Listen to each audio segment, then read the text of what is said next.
So hey guys, this is Neil Gaming, and today I'm going to be doing some thermal upgrades on my graphics card. As you can see, it's a GTX 1060, and yeah, so the idea here is that I'm going to replace the thermal paste with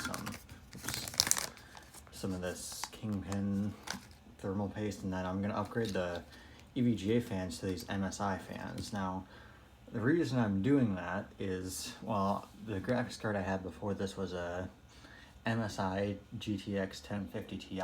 Now, when that graphics card was at full bore, or like the fans were at full bore, 100%, they were loud, you could notice them, but they weren't, like, they didn't really have the high-pitched whine stuff that this did, and those that had too. Now, I do believe this fan goes 100% more of the time because there's only one and it's a smaller cooler, but basically, yeah, so the fans are louder. Now, at this point in the video, I will play a clip of comparing the two, and yeah, so you'll see not comparing a clip of the two, but comparing this thing at idle versus this thing at full bore. Now, I do have a fan curve, and I'll put that on screen as well. I have a custom fan curve, which is pretty much the same one as I had in the last graphics card, but yeah, basically I'm replacing the fans because I know that these MSI fans, I bought a new set of them, but I noticed that these MSI fans generally tend to be just quieter, if that makes sense. So yeah, so I think these should just be a bolt-in replacement. I might have to widen out the holes a little bit, but yeah, so replace the fans and stuff, but yeah, you'll see the curve and stuff that I have, so yeah. All right, so let's first step, I think I'm going to take off the heatsink. You have to take all the bolts off there. I'm going to take off the heatsink, and then I'll put the new fans in. Now, the other issue is that this is two fans. Now, obviously, I can't put two fans in here, and this is a 4-pin header here. So one of these is 4-pin. Is this the one?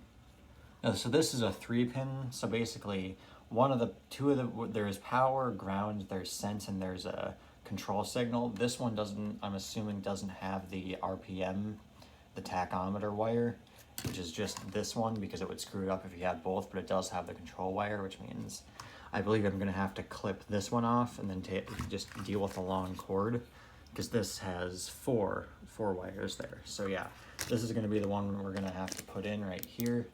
So yeah, first step is take off the heatsink. I'll be back when I do that.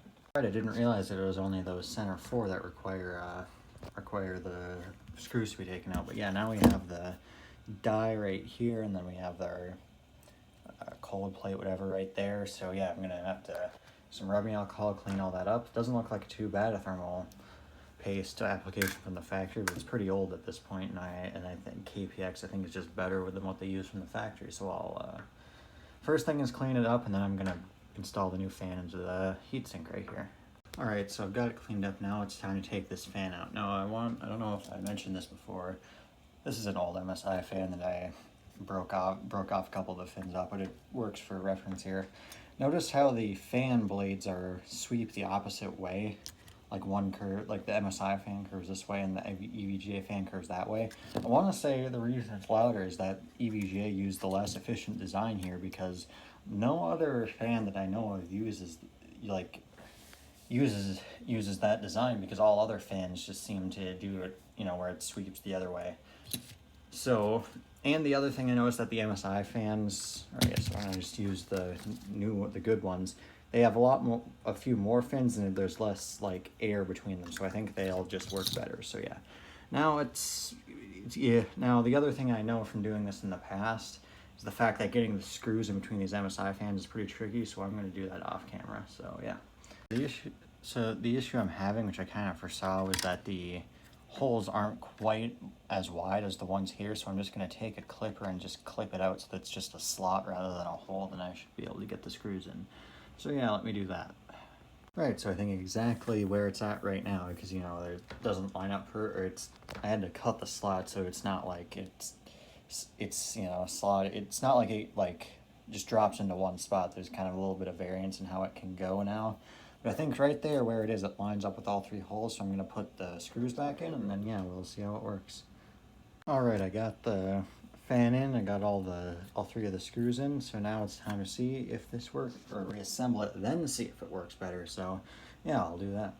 Alright, so here's the finished product. Now of course I had to kind of shove that fan connect, or that wire in there, because it's pretty long, and I don't know, sticks out a bit, it looks a little bit ugly, but I don't really care with this computer. It's like a 15-year-old case and there's no cable management, so I don't really care. Yeah, now it's time to get to the comparison. So yeah, I'll do that. Alright, so I got it in there and installed. Now let's see if if the fan spins up.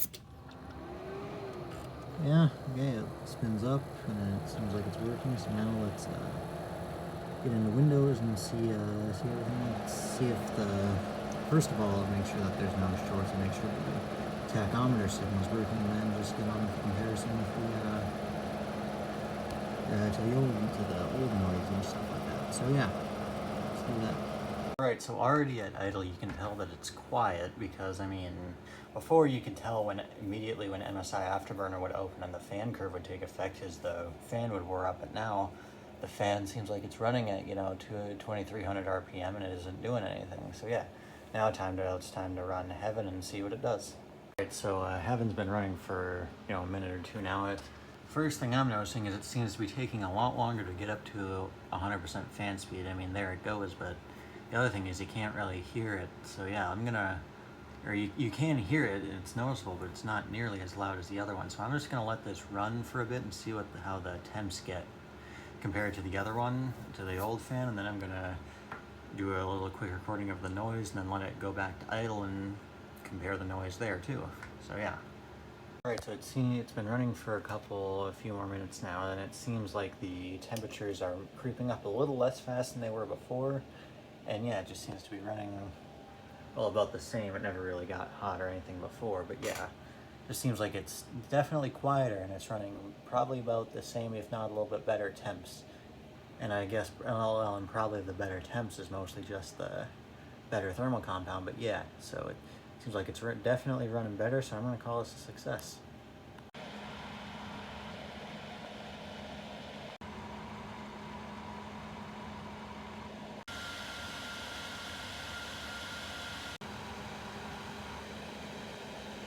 Alright, so sitting here at idle, it seems like it's definitely a lot quieter. It's at about, 68% fan speed, and it seems like you can't hear the fan over the other fans, which is definitely a lot better than that old fan, which you could hear it way above all the other fans when the fan speed was probably about 50%. So yeah, I'd call this a definite improvement. So yeah, that'll be it for this video. I'll see you next time. Bye.